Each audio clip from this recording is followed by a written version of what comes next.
Hello, what is happening? Welcome to the Premier League preview for game week 6. Another very interesting weekend we do have this weekend. Big game this weekend, of course, is Manchester United Chelsea, but there's a lot of sport on this weekend. The Formula 1 is back, the UFC is on early, so Saturday is going to be a very good day for me especially. But I'm going to get straight into it, starting off with the first game of the weekend. And I don't think many people had Villa as such a clear favourites at the beginning of the season, but how good they've been so far this year. Villa are clear favourites to go ahead and beat Leeds.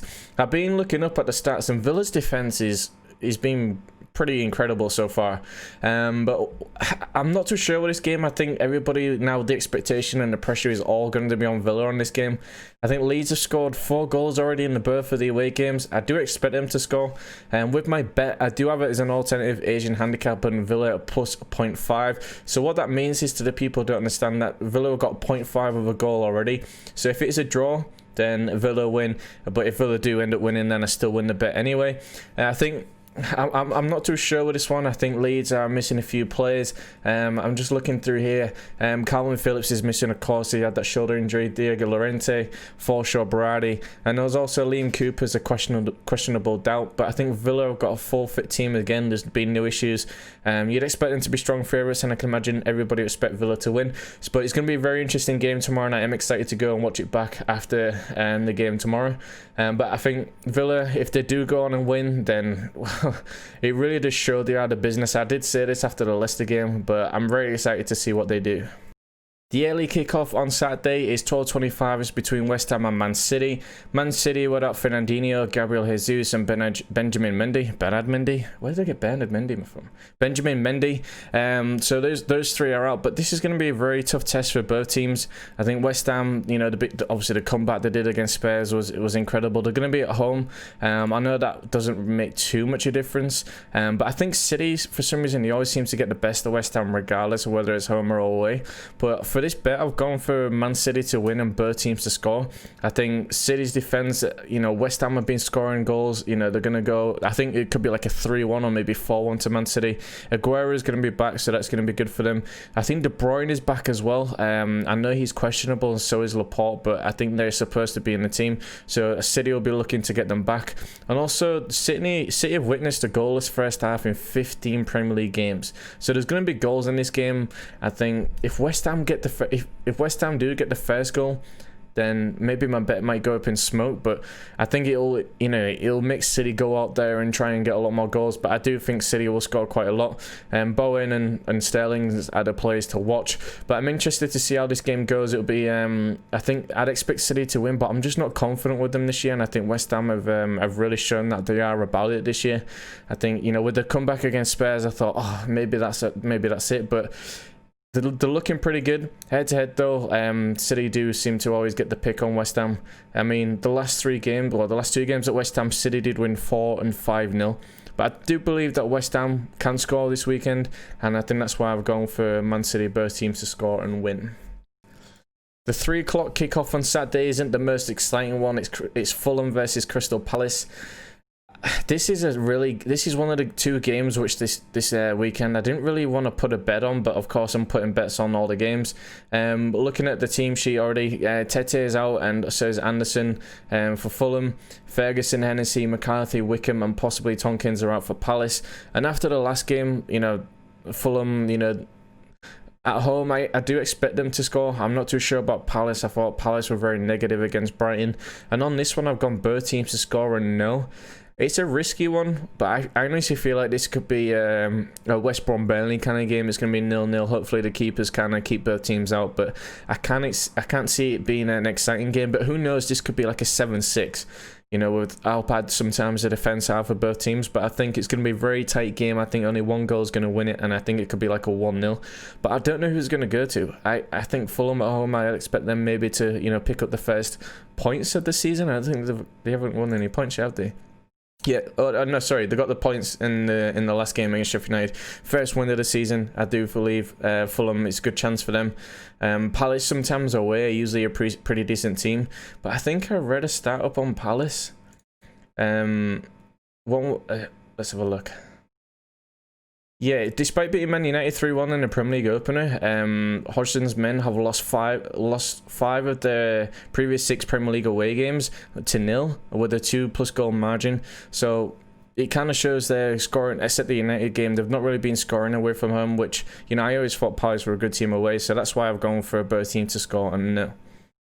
As I mentioned earlier, Manchester United against Chelsea is the game of the weekend. I've got it as both teams to score, and yes, I think both defences can be vulnerable. I know Mendy is back for Chelsea, but I feel like United at home are going to score, and you know, United even at home are going to concede. I think if any team's going to win this, I do believe it's going to be United. Chelsea haven't won there since 2013. But hopefully, for Lampard's sake, he can grab the win, which Chelsea are not really likely expecting to happen. I think a draw is a fair result. I think, you know, one of my friends has put both teams to score on draw, which is a good bet. But I think both teams to score is enough for me. I feel like it can be so unpredictable, this game, to where it can go anyway. I don't think any kind of Chelsea, United or draw is a safe bet. I think both teams to score is, and I put that one in my selection. The late game on Saturday is Liverpool versus Sheffield United. I don't think anybody else is looking at looking at anything else but a Liverpool win. But they are missing Thiago, Van Dijk, Chamberlain, Matip and Alisson. Very important players for Liverpool. But I've got them to win by 2 or more goals.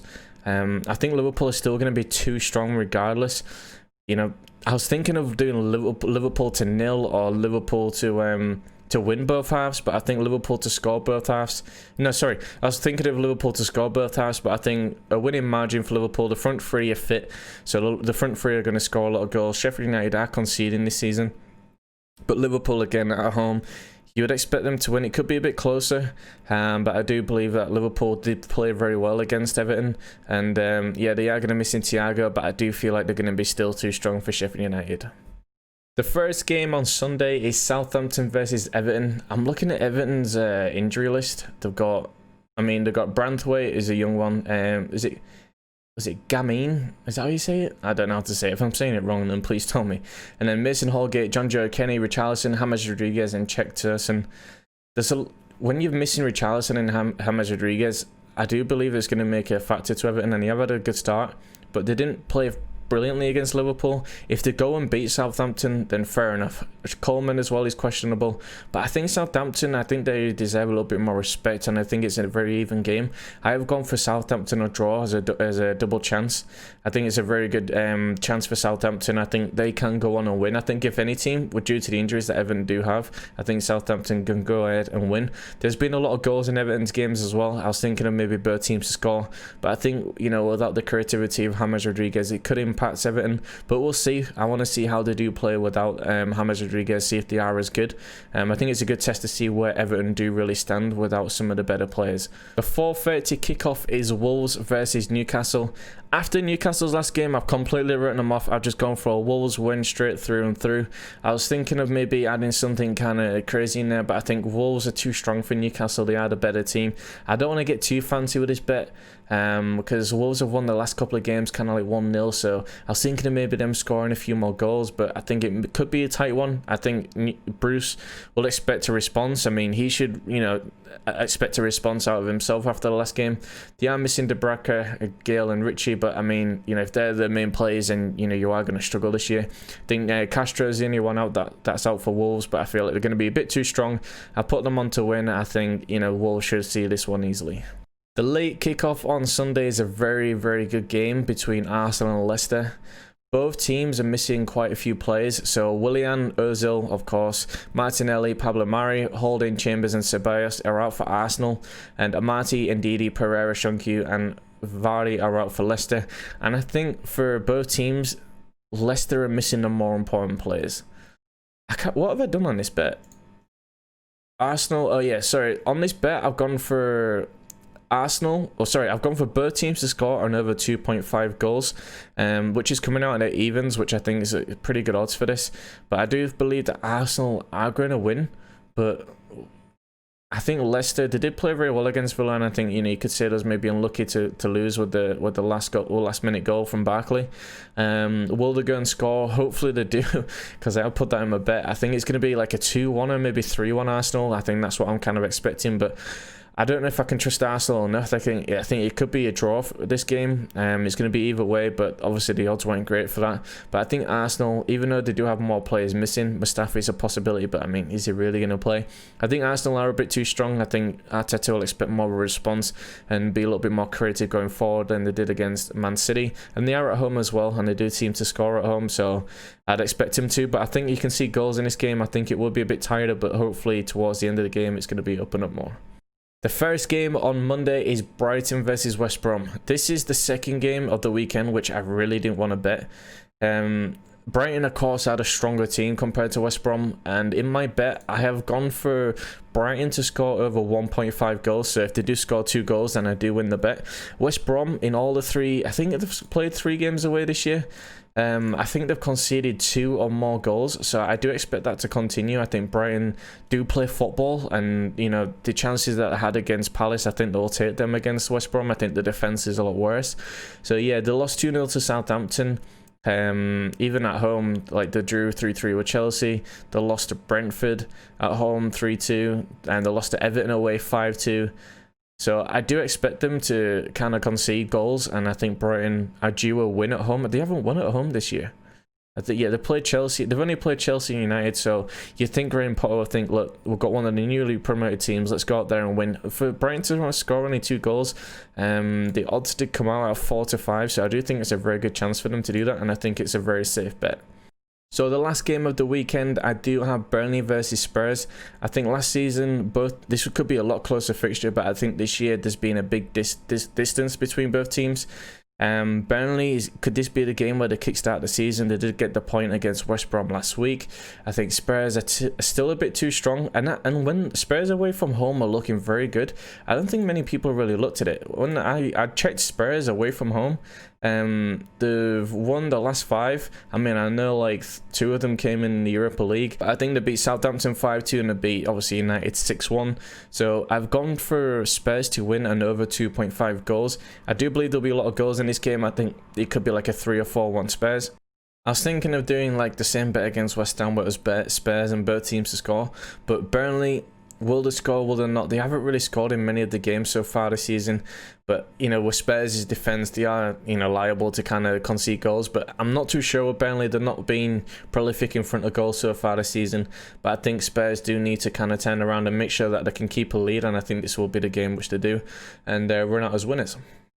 So that's all the games this weekend. I will put the bet up on screen now. For my £5 bet, it's a return of £1,775, which, you know, I'm not going to complain. I've also done a second bet, which I'll also put on screen as well. So I've done Charlton versus Manfield, Cheltenham to win. Also Norwich against Wickham, Norwich to win that one. Reading and Rotherham, Reading top of the league, they should win that one as well. And I think it's really good odds at 11-10. And this is why, you know, the bet's gone a bit higher. And also Leipzig to beat Hertha Berlin. Leipzig have had a good start. Hertha Berlin, I've lost the last 3. Hopefully that's my, you know, sure bet which comes in. Who knows? But I just thought I'd let you guys know.